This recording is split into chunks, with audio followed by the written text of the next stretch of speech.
The Deerfest guests have already started to arrive.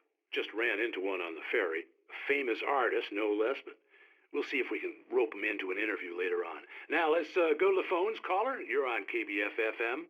Hi, Pat. It's Rose. Why, hello, Rose. What's on your mind? I know who that famous artist was.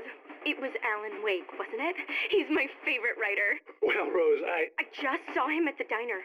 Oh, I am so excited he's here. I'm sure he's glad to be here, too. Well, folks, I guess the secret's out. This is Pat Maine on KBF-FM, and now some music. Well, I was just outside for a breath of fresh air, and what a night. I know most of you are probably in your beds by now, but if you're still up and around, take a moment. Step outside for a spell and breathe in deep. The weather is absolutely still. The sky is crystal clear. It's like the forest is quietly breathing along with you. As you listeners know, I'm a night owl, and it's on nights like this I wish I wasn't cooped up in the studio. Makes an old man like me wish I could just roam wild. But here I am, and who'd keep you company all night long if I weren't? It looks like I'm not the only one staying up late. Caller, you're on the air. Hey, Pat, it's Maurice Horton. Hello, Maurice. What are you up to? Well, I was just taking Toby on his walkies. Oh, isn't it beautiful out there? Sure, but Pat, the reason I called is that Toby heard something rustling in the undergrowth and took off after it, and I couldn't find him. Probably a rabbit. Sure. Toby loves rabbits. Well, sure. Anyway, I figured that, if anyone runs into Toby, they could grab him. My number's on his collar. And Toby's a friendly dog? Oh, Toby loves people. Usually he comes back, but we were pretty far from home, and it sounds like he went pretty wild there. Great dog, but he's just too dumb for his own good. Well, Maurice, it's out there now. Hope Toby comes home soon. Yeah, thanks, Pat. You have a good night now. Well, folks, it's been another long night, and it's about time for me to sign off for a while. God knows I need my beauty sleep. Just one more item before I go. It's been a busy night for the sheriff's department. We've had a few broken windows, even a report of shots fired on Main Street.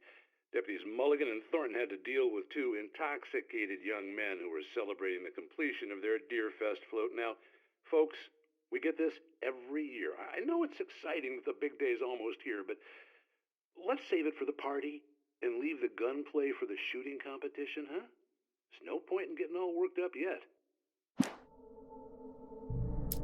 Welcome back to the show, folks. As promised, our very own Dr. Nelson has just parked his rear end in the studio. Doc, what's your Deerfest plan like? My plan? You make it sound a lot more organized than I ever seem to manage.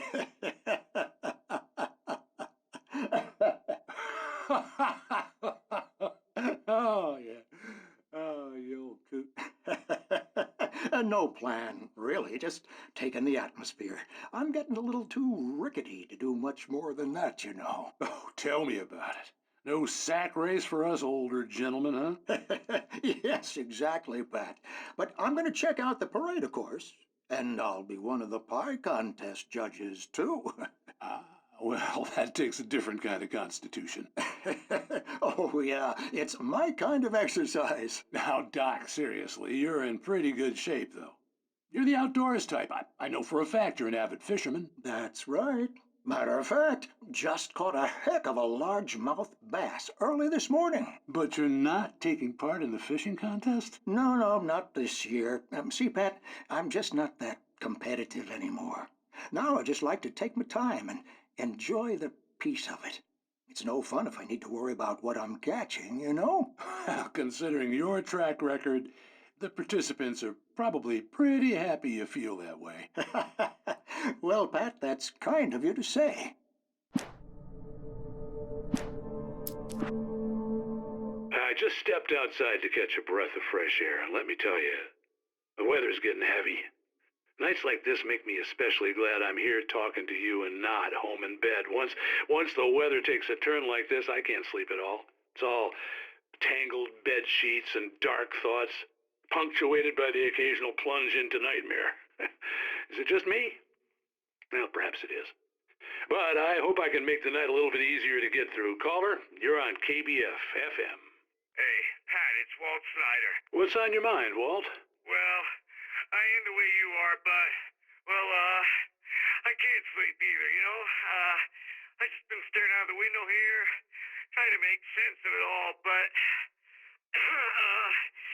I ain't been drinking either, you know, Well, you sound like a man with a problem, Walt. I had argument with Danny, and, then I got in trouble with the law, and, I'm just, well, I heard something like that, Walt. yeah, well, Danny's my best friend, and, they let me out on bail today, and now I'm just alone here at the window, waiting, man, and there's something in the air tonight, man. I was just outside looking up at the sky above our broadcast tower thinking the same thing. What are you waiting for, Walt? I don't know. Something's gonna happen. I think I better go. Well, Walt, maybe... No, thanks, Pat. Well, good luck to you, Walt. Hang in there. Let's take a little break, folks. This weather's really something else, huh? And here's another call.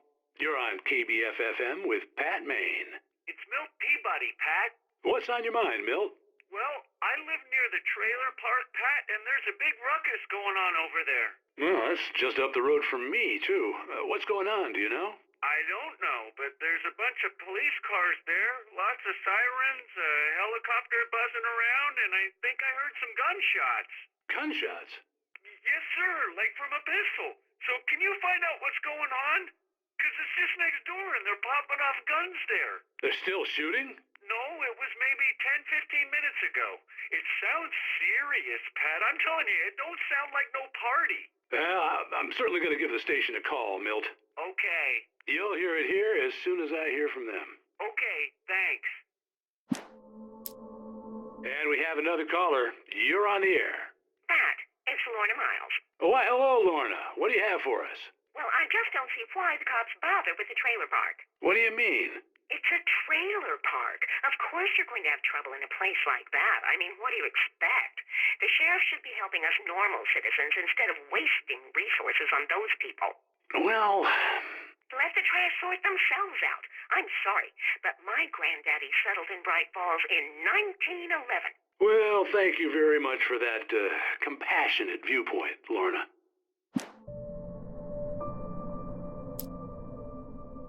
This is Pat Maine, and you're listening to KBF FM. Folks, I want to apologize for kind of abandoning you to that looping music track last night, but I was detained. You see, I encountered a big-shot G-man with an itchy trigger finger who could use a lesson in manners and a boot in the ass, not necessarily in that order either. Now, folks, I know I'm not being very informative here, and I apologize for that.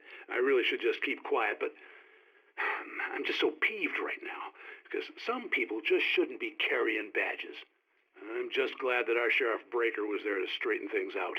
And if someone I met last night is listening, let me just say, I'm sorry if my mouth got you in trouble. I'm pretty sure you're not the bad guy here. Godspeed, son. I hope you know what you're doing. Now, on a lighter note, I'll be talking to Dr. Nelson all morning. But first, a little music.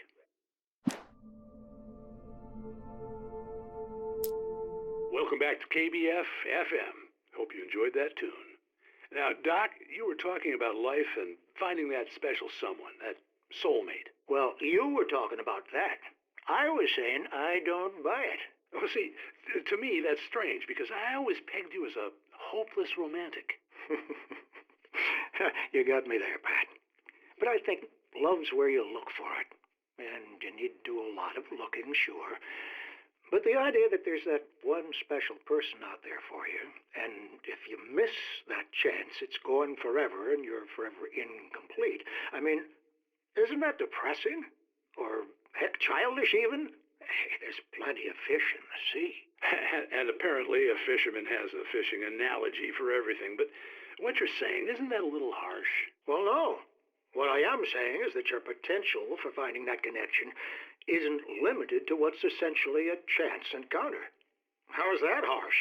Yeah, well, I guess that's a nice thought, but let me say something personal here. Okay. Now, well, I don't disagree with you exactly, but I can't really fit that together with what I feel, what I felt for someone, because she was the one. She was.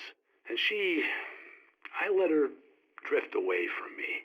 Maybe I didn't put in the work, I don't know, but, well, since then, and it was a long time ago, but since then there hasn't been anyone, not like her.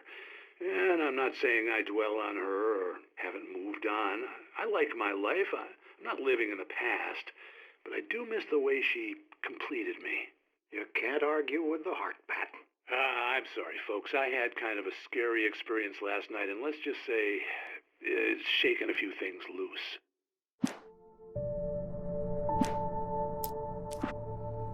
Now, Mrs. Wake, can you tell me about Alan's problems? He's more and more out of control all the time. The parties, he's so angry all the time. He's getting violent. Do you mean with you? No, not with me. No, never. Sometimes I almost wish Alan would take a swing at me, because at least that'd lead to a conversation he couldn't just march out of. But no. Alan doesn't really sleep. And the work, well, he's not writing at all. He sits there for hours and just gets more and more frustrated, and I can't talk to him. Yes. Tell me, Mrs. Wake, what would you say to him if he'd listen? I don't know. I want to say, I look at you, and it's not you. Just some stranger who resembles you. Looking out from behind your eyes, and I don't like that guy much. And now it's all gonna go to hell. But you don't ever say this. No. I've tried, but he's not listening. He's too deep in his own problems, always going on about something else. I'm so afraid I'm gonna lose him, and we're not even talking anymore. He doesn't let me in anymore. He just keeps me in the dark. I'm so alone here, even when he's home. Please help me, Doctor, because I'm at my wit's end. Well, if you can just get him here, I'll absolutely do my very best. Yeah, but Doctor, you need to be careful with him. He's not just going to listen to you and cooperate. He's the most stubborn man I've ever met. Well, I'll be sure to bear that in mind. Rudolph Lane's case is interesting. He was completely blocked, and frankly, I was about to discard him as useless. However, once Wake arrived and started writing, something changed in Rudolph. He's producing extraordinary work, increasingly dark pieces. Unfortunately, he doesn't respond to direction at all, and it's my belief that he's not so much a creator as an illustrator, perhaps, a recorder of sorts. I hadn't considered the existence of such a role before, let alone its implications, but the paintings he has produced are informative. At least he's easily controlled and useful. I wish I could say the same about Wake. It's frustrating that the best subjects are always so damn difficult to deal with. Not buying that. I was tailing Wheeler, and this is the only place he could have gone. That means Wake is probably there too. Agent Nightingale, this is private property, and I will not allow you to disturb my patients. Yeah? I can get a warrant. How would your fragile little patients like that? Oh, I'm thoroughly intimidated by your mighty authority now, Agent. Listen, you smug snob. How would you like it if I busted through this gate and knocked you around a little? Agent Nightingale, first of all, I'm recording this conversation, so you might want to watch what you say. Secondly, you're not dealing with a hick now. I know the law, and if you can get a judge to grant a warrant, I'll be glad to cooperate. But you won't get one. Be advised that any further communications with me are to be made through my lawyer. I don't believe this. Good day, Agent. Well, as I'm sure everyone's noticed, that storm we all felt coming is finally here. The boys at the Weather Service reckon it'll last until morning at the very least. Pertaining to that, let me read that missing persons alert again. The sheriff's department's still looking for a Caucasian woman, 30 years old, slim and blonde with blue eyes. She may be lost in the woods, and it's possible she's been injured in a car accident. If you see her, please make sure you get her indoors and call the sheriff. It's bad weather to be caught out in, so if you see someone in the area who maybe looks a little confused, give him a hand, all right? This is Pat Maine on KBF FM, hoping you're all safe and warm tonight.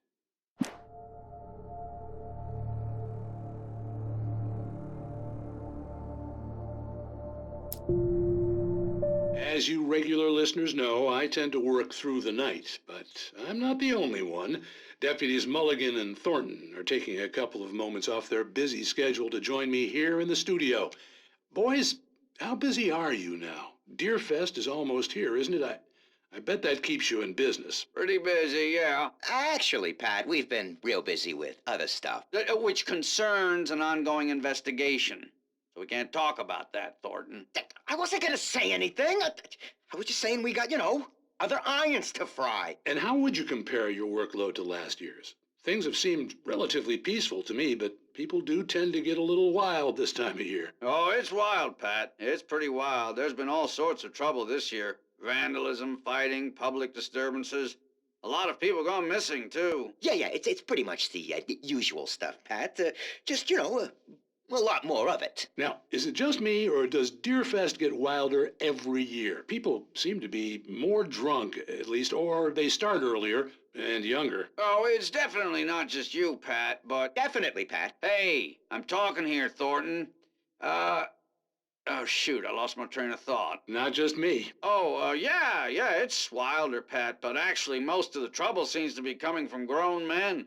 People who ought to know better, The kids are doing fine this year. Well, that's nice to hear at least. Boys, I want to thank you for stopping by. I'll let you get back to your patrol. Sure thing, Pat. Yeah, sure thing, Pat.